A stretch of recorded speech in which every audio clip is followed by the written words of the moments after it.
when gold diggers pick the wrong target. She was the secret billionaire heiress who dressed modestly and drove an old car to find genuine love. When her gold-digging fiancé cheated with her wealthy best friend, they mocked her as too poor for his standards. What they didn't know was that she owned the company where he worked, and their affair was about to cost them everything. Welcome back to Consequences & Co., where fake people always reveal their true colors and gold diggers learn why you should never judge someone by their bank account. I'm your host, and today we're diving into one of the most satisfying revenge stories involving secret wealth you'll ever hear. This is about Emma Blackstone, a billionaire heiress who hid her fortune to find authentic love, only to discover that her fiancé and best friend were the greediest people imaginable. When they humiliated her for being poor, they had no idea they were about to learn the most expensive lesson of their lives. Hit that like button if you've ever been judged for what you don't have instead of who you are, and let's watch two gold diggers destroy themselves spectacularly. Chapter 1. The Heiress in Disguise. Emma Blackstone had inherited $2.3 billion when she turned 25, but she'd learned early that extreme wealth attracted the wrong kind of people. As the only daughter of tech mogul Richard Blackstone, she'd spent her teenage years watching supposed friends use her for access to luxury vacations and expensive gifts. So when Emma moved to Chicago to start her adult life, she made a radical decision. She would live like a normal person and see who loved her for herself, not her trust fund. Emma rented a modest apartment in a middle-class neighborhood, bought a reliable used Honda Civic, and took a job as a marketing coordinator at a mid-sized consulting firm. Work she didn't need financially, but wanted for the authentic experience of building something on her own merit. Her colleagues knew her as Emma Blake, a hardworking professional who lived within her means, saved money carefully, and occasionally splurged on small luxuries. She shopped at Target, cooked at home, and genuinely enjoyed the simple satisfaction of earning her own paycheck. What her coworkers didn't know was that Emma's modest savings account contained enough money to buy the building they worked in, which, through a complex web of investment companies, she actually did own. Emma's strategy worked perfectly for finding authentic relationships. Without the attraction of visible wealth, she formed friendships with people who valued her personality, humor, and kindness. For the first time in her life, she felt confident that people liked her for who she was rather than what she could provide.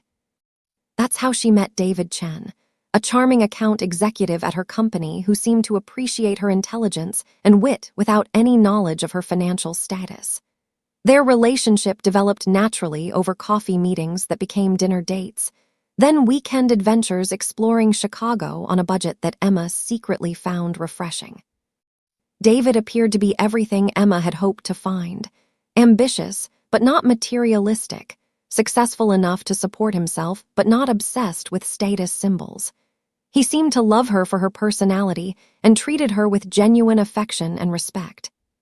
After 18 months of dating, David proposed with a modest engagement ring that he'd saved for months to afford. Emma was touched by his sacrifice and said yes, believing she'd finally found someone who loved her authentically. But Emma's fairy tale was about to become a nightmare that would reveal the true character of everyone around her. Chapter 2. The Best Friend's Betrayal. Emma's best friend in Chicago was Sophia Martinez, a real estate agent who'd befriended Emma during her first month in the city. Sophia was everything Emma wasn't: flashy, materialistic, and constantly networking to advance her career and social status. What Emma hadn't realized was that Sophia's friendship was strategic from the beginning. Sophia had correctly sensed that Emma was hiding something about her background, and she'd spent 2 years trying to figure out what secrets Emma was keeping. Sophia's investigation had revealed that Emma's official employment history was remarkably thin. Her rental references were unusually accommodating, and her personal references included people with suspiciously prestigious backgrounds. But Sophia's biggest clue was Emma's behavior around money. She was too comfortable with financial decisions for someone supposedly living paycheck to paycheck. "There's something she's not telling us about her family," Sophia confided to David during one of their secret meetings. Normal people don't get that calm when the restaurant bill is expensive. The secret meetings between Sophia and David had started innocent enough, planning Emma's surprise birthday party, coordinating Christmas gifts, discussing their shared concern about Emma's mysterious past. But somewhere along the way, their conspiracy had become something else entirely. David and Sophia's affair had been going on for 6 months, hidden behind their shared role as Emma's closest confidants. They justified their betrayal by convincing themselves that Emma was deceiving them about her true identity, which somehow made their deception acceptable in return. But their affair wasn't just about attraction. It was about shared greed and social climbing that Emma's modest lifestyle frustrated. Both David and Sophia were ambitious people who measured success by material wealth, and they'd grown increasingly impatient with Emma's contentment with middle-class living. "She has no ambition," David complained to Sophia during one of their hotel meetings. "I thought she was going somewhere, but she's perfectly happy staying in that basic job forever." "Right," Sophia agreed. "And have you seen her idea of a nice dinner? Olive Garden. I'm dating guys who take me to steakhouses that cost more than her rent." If you're disgusted by people who judge others for not being materialistic enough, hit that like button and let me know in the comments about your experiences with fake friends. Make sure you're subscribed because this betrayal is about to get so much worse. Neither David nor Sophia realized that Emma's basic job put her in charge of evaluating their workplace performance, and her modest lifestyle was funded by investments worth more than both their lifetime earnings combined. Chapter 3: The Cruel Revelation. Emma discovered David and Sophia's affair in the most painful way possible, by accidentally walking in on them in David's apartment, using the key he'd given her for emergencies. She'd stopped by to surprise him with dinner after a long day at work, only to find her fiancé and best friend naked in his living room, completely absorbed in each other and obvious to her presence. Emma stood frozen in the doorway for several seconds, watching the two people she trusted most in the world betray her in the most intimate way possible. When Sophia finally noticed her, the shock on her face quickly transformed into something that looked almost like relief. "Emma," David said, scrambling for his clothes, "this isn't what it looks like." But Emma could see exactly what it was, and the elaborate lies that followed made everything worse. David claimed it was a moment of weakness that had just happened. Sophia insisted that they'd been confused about their feelings and never meant to hurt anyone. The conversation that followed was devastating not because of their affair, but because of what they revealed about their true feelings toward Emma and their relationship. "Maybe this is for the best," Sophia said after the initial shock wore off. "Emma, you have to admit we're not really compatible. David needs someone who matches his ambition." "What do you mean?" Emma asked, still processing the betrayal. "Look at your life," David said, his guilt transforming into cruel honesty. "You're 27 years old, making $45,000 a year, driving a car that's falling apart, living in an apartment with no dishwasher. I need a partner who can help me build something bigger." Emma stared at him in disbelief. "I thought you loved me for who I am." "I did love you," David replied. "But I also thought you'd grow. I thought the modest living was temporary, that you had some kind of plan for success, but you're just content with mediocrity." Sophia nodded in agreement. "Emma, you're sweet, but you have no vision for your future. David and I both want more from life than settling for average." The cruelty of their judgment was breathtaking. They were rejecting Emma not for her character or behavior, but for failing to display enough material ambition to meet their standards of worthiness. "Besides," Sophia added with devastating casualness, "David and I have been talking about starting a real estate investment business together. We have compatible goals and financial ambitions.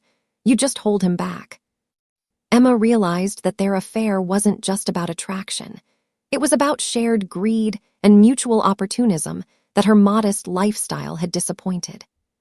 Chapter 4: The Public Humiliation. What made David and Sophia's betrayal even more devastating was their decision to make it public in the cruelest way possible. Instead of quietly ending their relationships with Emma, they chose to humiliate her in front of their entire social circle. The announcement came at a party hosted by their mutual friend group, the same people who'd celebrated David and Emma's engagement just months earlier. David and Sophia arrived together, openly affectionate, and made their new relationship status impossible to ignore.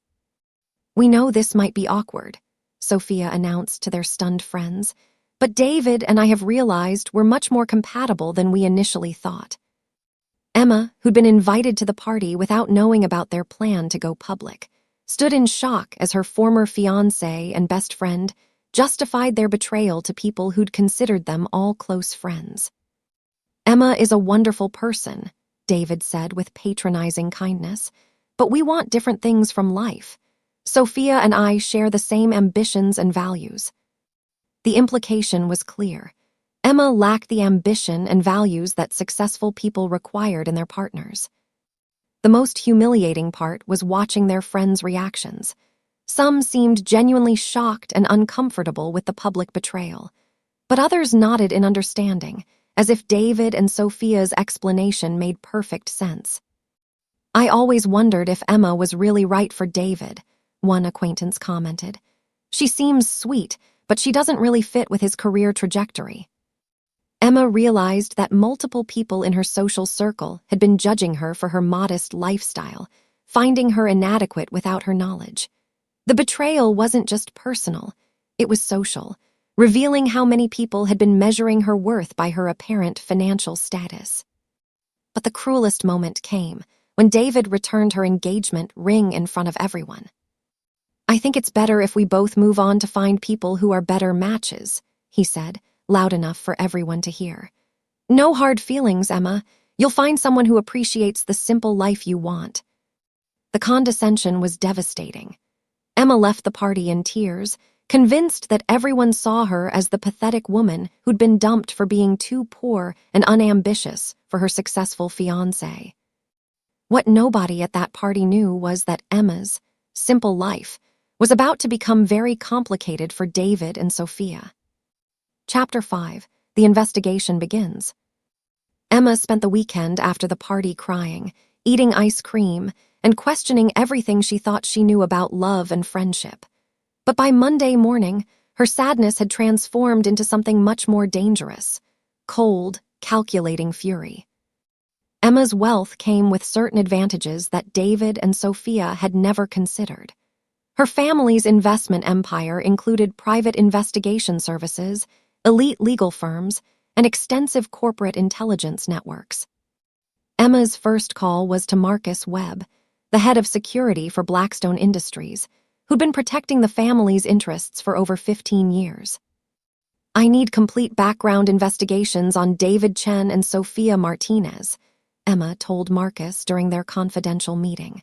"Financial records, employment history, personal relationships, criminal backgrounds, everything." "Are we dealing with a security threat, Miss Blackstone?" Marcus asked. "We're dealing with people who made the mistake of underestimating me," Emma replied. "And I want to know exactly who I'm dealing with before I decide how to respond." The investigation Marcus conducted over the following week revealed information that transformed Emma's understanding of David and Sophia's betrayal. This wasn't just about their affair.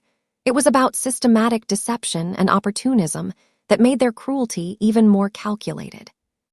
David's financial records showed that he'd been living far beyond his means, accumulating credit card debt and personal loans to maintain an image of success that was completely fake. His successful career was built on lies and manipulation, and he was actually facing potential disciplinary action at work for misrepresenting client relationships. Sophia's real estate career was similarly fraudulent. She'd been inflating her sales numbers, misrepresenting properties to clients, and was under investigation by the state licensing board for multiple ethics violations. Most shocking of all, Marcus's investigation revealed that David and Sophia had been specifically targeting Emma for financial exploitation. They'd researched her background and convinced themselves that she was hiding family wealth that they could access through marriage and friendship. "They've been planning to use you from the beginning," Marcus reported. "The affair started when they realized you weren't revealing your financial secrets fast enough for their timeline." This is where Emma's wealth becomes a weapon. If you're here for this level of systematic revenge, smash that subscribe button and let me know in the comments what you think these gold diggers deserve. Emma realized that David and Sophia hadn't just betrayed her. They'd been running a long-term con that made their cruelty even more deliberate and unforgivable. Chapter 6: The Corporate Revelation. Emma's most devastating weapon against David and Sophia was information they'd never suspected. Through her family's investment empire, she was the ultimate owner of Chen and Associates, the consulting firm where David worked. The ownership structure was deliberately obscured through multiple holding companies and investment funds, but Emma's trust controlled 78% of the company that employed both her and David. As the beneficial owner, she had access to all employee records, performance evaluations, and disciplinary files. What Emma discovered about David's work performance was worse than his personal betrayal. He'd been systematically lying to clients about project timelines, overbilling for services not provided, and taking credit for work completed by junior staff members. His most recent performance review, completed just weeks before he'd publicly humiliated Emma, contained multiple citations for unprofessional conduct and client complaints. David was actually on probation and facing possible termination for his workplace behavior. The irony was devastating. While David had been mocking Emma's basic job and lack of ambition, he'd been failing spectacularly at his own career through incompetence and dishonesty. Emma also discovered that David had been using his position at the company to provide insider information to Sophia for her real estate deals. Several of Chen and Associates' clients were planning office relocations that Sophia had learned about through David, giving her an unfair advantage in competing for listings. This corporate espionage violated both David's employment contract and state laws regarding confidential business information. Emma realized she had grounds for both termination and criminal charges that would destroy David's career permanently. But Emma's plan for revenge was much more sophisticated than simply firing David. She was going to give him exactly what he claimed to want: a chance to prove his ambition and success in the most public way possible. Emma arranged for David to be promoted to senior account manager and assigned to the company's most prestigious client, Blackstone Industries' Chicago expansion project, worth over $50 million in consulting fees. David was thrilled by the promotion, seeing it as validation of his worth and proof that he'd been right to leave Emma for someone who matched his professional ambitions. He had no idea that his new assignment would put him in direct contact with Emma's family business, setting up a revelation that would destroy his life completely. Chapter 7: The Setup. Emma's plan for revenge required patience and perfect timing, but the results would be worth the wait. While David celebrated his promotion and Sophia boasted about landing several high-profile real estate clients, Emma was orchestrating their complete destruction. The Blackstone Industries consulting project gave Emma the perfect opportunity to observe David's work directly while maintaining her secret identity. She arranged for all client meetings to be conducted through intermediaries, keeping David unaware that he was ultimately working for the woman he'd humiliated. David's performance on the Blackstone project was characteristically dishonest. He inflated progress reports, exaggerated his team's capabilities, and made promises about timelines that he knew were impossible to meet. Every lie was documented by Emma's people and would eventually be used as evidence of professional fraud. Meanwhile, Sophia's real estate business was thriving thanks to insider information David continued providing about corporate relocations and expansions. She'd closed 3 major deals in 2 months, earning commissions that allowed her to lease a luxury apartment and buy expensive clothes that she flaunted on social media.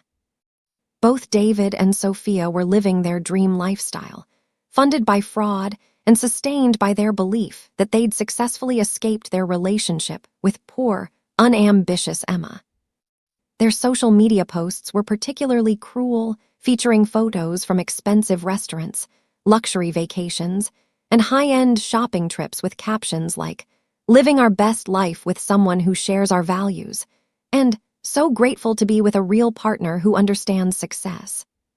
But Emma's most devastating setup was personal rather than professional. She arranged for David and Sophia to be invited to Chicago's most exclusive charity gala, an annual fundraising event for children's hospitals that attracted the city's wealthiest and most influential residents. The invitation came through David's new corporate position, presented as an opportunity to network with Blackstone Industries executives and other potential clients. David and Sophia saw it as confirmation that they'd successfully upgraded their social status. They spent thousands of dollars on formal wear, hired a professional photographer for their red carpet photos, and planned to use the event to announce their engagement publicly. What they didn't know was that Emma would be attending the gala as well, not as their former friend, but as Emma Blackstone, keynote speaker and the event's primary sponsor. The charity gala would be the perfect setting for David and Sophia to learn exactly who they'd betrayed and how much their judgment was about to cost them. Chapter 8. The Gala Revelation. The Children's Hospital Charity Gala was Chicago's premier social event, attended by politicians, celebrities, and business leaders whose combined net worth exceeded most small countries' GDP. David and Sophia arrived feeling like they'd finally achieved the social status they'd always craved.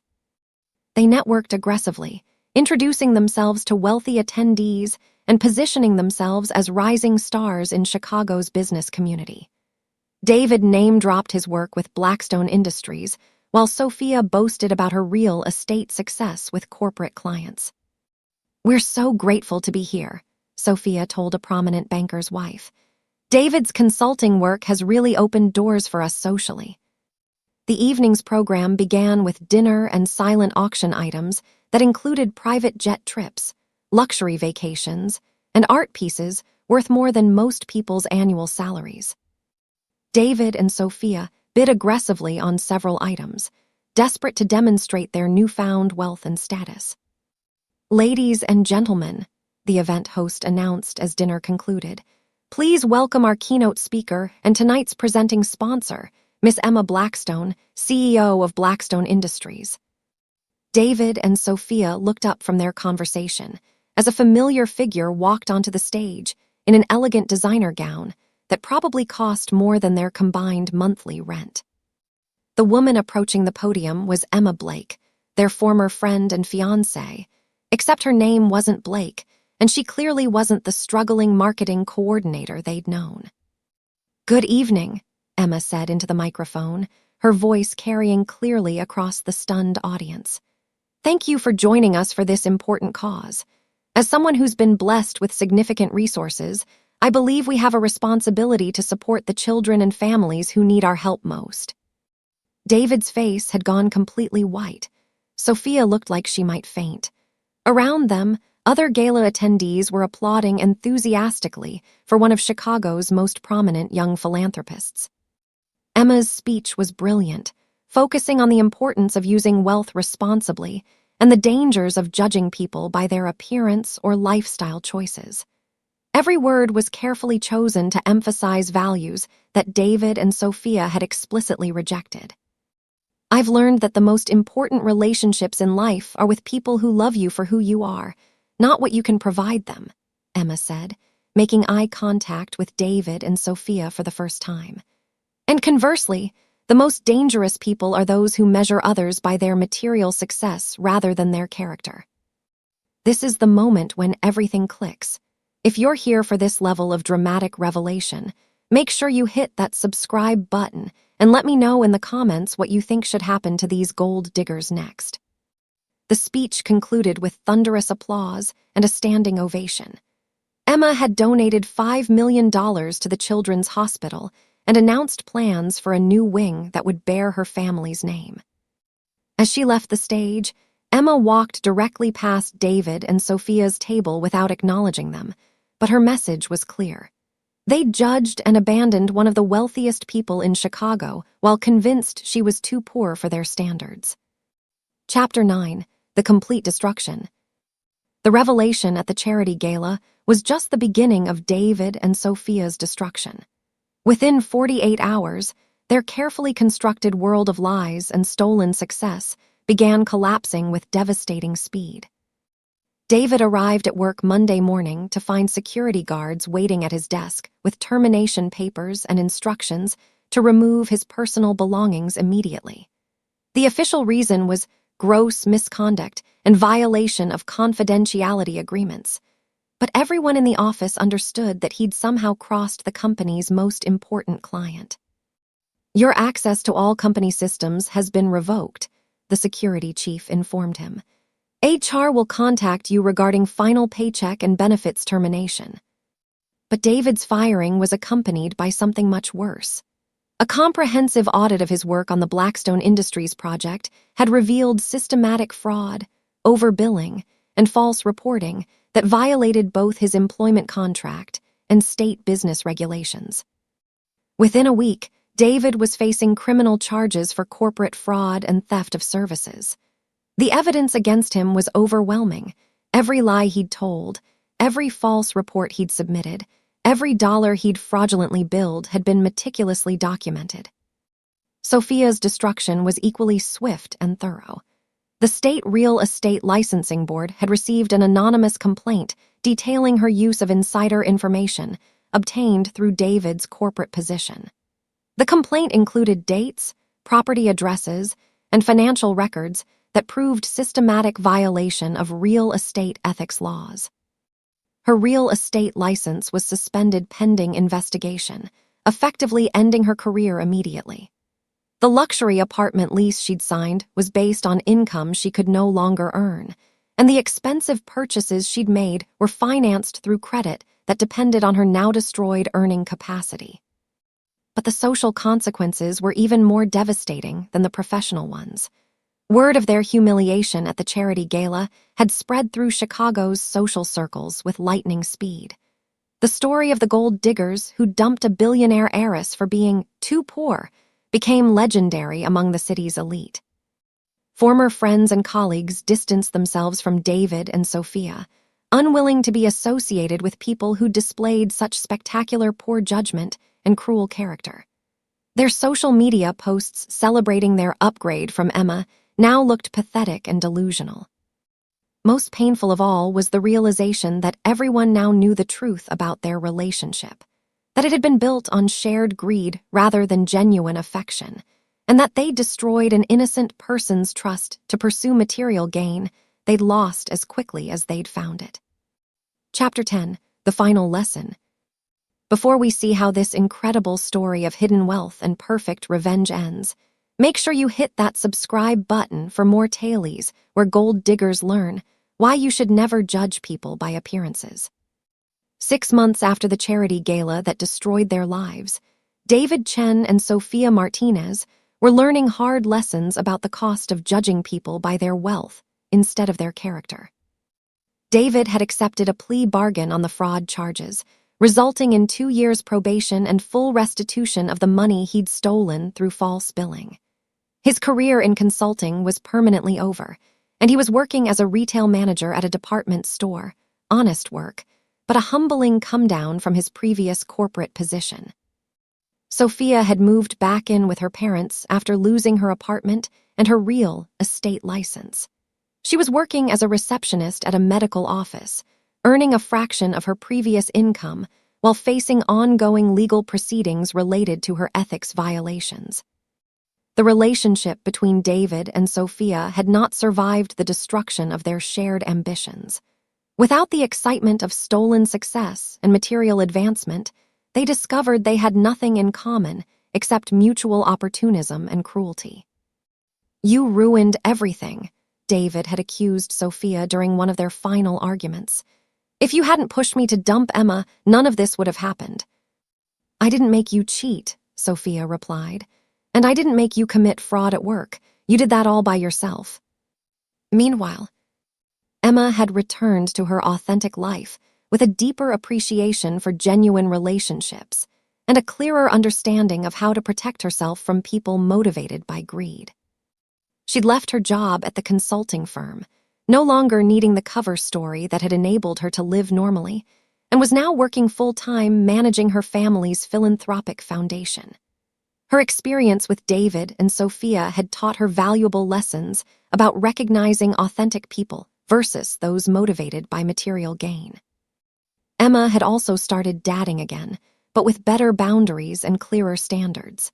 She'd learned to identify people who were genuinely interested in her as a person versus those who were attracted to what they thought she could provide. "I spent 2 years trying to find authentic love by hiding my wealth," Emma told her therapist during one of their sessions. "What I learned is that authentic people don't change how they treat you when they discover you have money, but inauthentic people reveal their true nature as soon as they think you can't provide what they want." Emma's story had become legendary among Chicago's wealthy families as a cautionary tale about the importance of understanding people's true motivations before trusting them with your heart or your secrets. But Emma's greatest satisfaction wasn't David and Sophia's destruction. It was the confidence she'd gained about her own worth and her ability to recognize genuine people who would value her regardless of her financial status. Thank you for watching Consequences & Co. This story of hidden wealth and gold digger justice shows us that people who judge others by money instead of character always end up choosing the wrong targets. If Emma's journey from secret billionaire to self-worth realization inspired you, smash that like button and let me know in the comments about your experiences with people who changed when they learned about your financial status. Subscribe for more incredible tales where genuine people win and gold diggers get exactly what they deserve. Remember, real relationships are built on character, not wealth.